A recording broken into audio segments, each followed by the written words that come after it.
So from a human perspective, Joseph's life looked like a series of injustices. Napakaraming injustices no sa buhay ni Joseph kung sa human life lang, human eyes.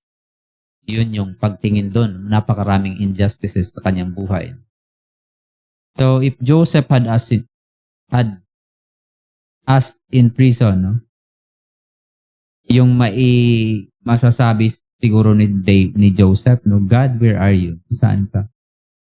It would have been understandable. Maintindihan natin yun kasi nga sunod-sunod yung mga problemang dumating sa kay Joseph. But behind every painful chapter, God was writing a greater story. Because no, dahil doon sa pamamagitan no, ay si Joseph no, was being trained in humility. Naturuan si Joseph na maging mapagkumbaba. Joseph was being prepared for leadership. Sa pamamagitan ng naturuan siya ng tinatawag na leadership. Paanong mag-lead? Paanong maging pinuno? So God was positioning him to save nations from famine actually. Actually, yung ginagawa pala ng Panginoon sa kanyang buhay ay ilalagay siya sa posisyon na kung saan ay magliligtas siya ng buhay ng mga tao.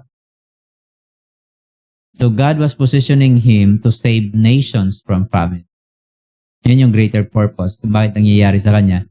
Yung mga sunod-sunod na mga injustices. No? Years later, when Joseph's brother feared judgment, Joseph said, sinabi ni Joseph nung naging na siya, no? Second in command or governor, something like that sa Egypt. Sinabi niya ito no, ng yung kanyang mga brother, nag-assume sila, expectation nila ay gaganti si Joseph dahil namatay na yung kanilang ama. No? But sinabi ni Joseph sa kanila, you meant evil against me, but God meant it for good. Ginawa niyo sa akin yun dahil no, you want evil to happen on me. No? Pero ang lahat ng yun ay dahil no, mayroong magandang rason yung Panginoon. God meant it for good. Notice no yung contrast, you meant evil. That is human intention. Intention yun ng tao, no, yung mga evil na nangyayari sa atin. Yung mga ginagawa sa atin, that is evil. No? Evil ang intention nila para Joseph.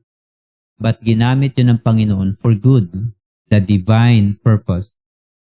The divine purpose was that God is preparing him to be a governor of Egypt.